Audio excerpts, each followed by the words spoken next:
आज की सभा की अध्यक्षता कर रहे अध्यक्ष जी, राष्ट्रीय प्रधान महासचिव श्री झा साहब, मंच पर विराजमान राष्ट्रीय संयुक्त महासचिव बिश्नोई जी, श्री मुनियाडी जी, आर.एस. सिंह जी व सभी हमारे सेवानिवृत्त पदाधिकारीगण व महामंत्री अध्यक्ष साथियों, बहुत सी बातों पर चर्चा हो चुकी है और बहुत ही कम समय बचा है। काफी लोगों को ट्रेन भी पकड़नी है। मैं एनडब्ल्यूआर की तरफ से चार्ट ऑफ डिमांड का समर्थन करता हूं। जो मेरे पूर्व वक्ताओं ने कहा, जो समस्याएं हैं, उन सभी का समर्थन करते हुए एक बहुत बड़ी बात जो आप लोगों ने अब तक नहीं बताई, कल सबके सामने वो प्रॉब्लम जनवरी में ही शुरू हो जाएगी। यहाँ से जाते हुए आपके कपड़े फाड़ने शुरू हो जाएंगे। ट्रांसफर सीजन है और 17,000 नए रिक्रूट्स भी आरपीएफ में आ रहे हैं। 1/3 स्ट्रेंथ है हमारी फोर्स की और उनके सबके लिए डीजी ने पहले से तलवार निकाल रखी है। डायरेक्टिव 32 जारी कर दिया, जिसमें उनको बोला है कि 1/4 पहली पोस्टिंग होम डिवीजन में नहीं मिलेगी।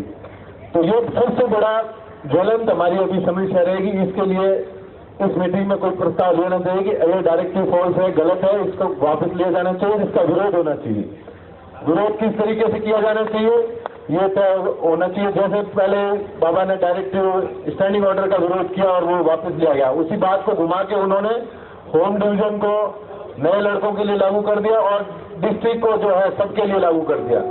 अभी जो हमारे जोनों की स्थिति है, वहाँ ज्यादातर लोग अपने घर के नजदीक पोस्टिंग है। कम से कम हर जोन के अंदर 40% लोग इस डायरेक्टिव से ट्रांसफर होंगे इस सीजन में। अगर ट्रांसफर हुए तो घर से सबका घर छूटेगा और लोग सबसे ज्यादा इफेक्टिव किससे होते हैं इस टाइम?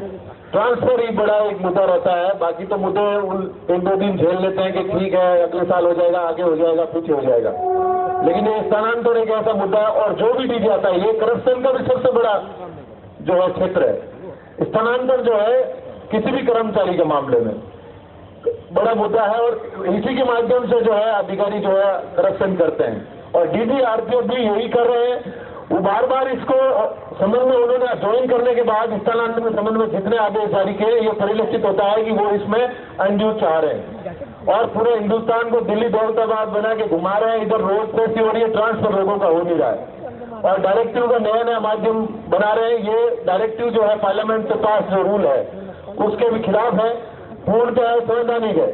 किसी प्रकार को इसे एक्सेप्ट नहीं होना चाहिए। पहले जैसा विरोध हुआ वैसे विरोध होना चाहिए। और जो कल आगे आप झूठ मूठ के बोल के गए जो परसों मीटिंग में कि हम 1 लाख से कहीं दिखाई नहीं दे रहा है, जैसे बाबा जी कह रहे हैं, हम लोगों के बिल्कुल आरपीएफ स्टाफ के सारी नीतियां उनके खिलाफ जारी है। भर्ती का केंद्रीकरण करके सारे स्टाफ नए रिक्रूटों का जो कल आरपीएफ आ रहे हैं उनकी लाइफ बर्बाद कर दी। केंद्रीकरण भर्ती होने के कारण सारे नॉर्थ इंडिया के ज्यादा लोग भर्ती हो गए, वो साउथ में पोस्टिंग होगी, वैकेंसी नहीं हो, काम हो गए। जैसे पहले सब इंस्पेक्टर का इन्होंने किया, अब नॉर्थ इंडिया के लोग साउथ में पोस्टिंग है, उनको प्रॉब्लम हो गई और जो जब तक उनकी सेवा तक वो प्रॉब्लम हमारे सामने रहेगी, एसोसिएशन के सामने रहेगी, उन सदस्यों के सामने भी रहेगी।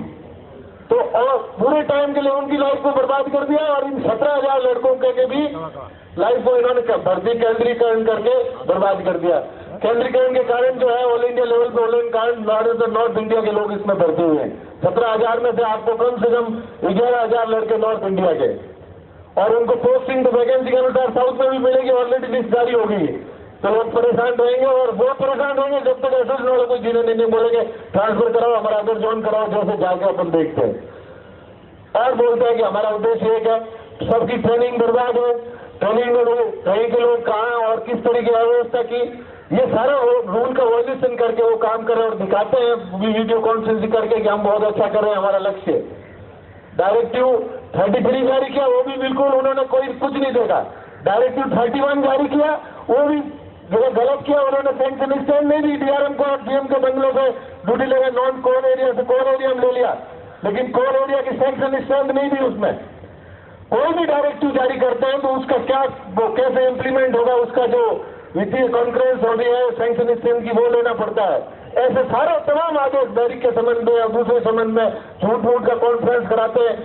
कभी जेजेआर अकेडमी में, कभी कहीं जाके बोला हम आज तनाव कम कर रहे हैं, परसों यहाँ भी कह रहे थे कि तनाव कम करने के लिए हम अभियान चला रहे हैं। कौन सा अभियान चला रहे हो?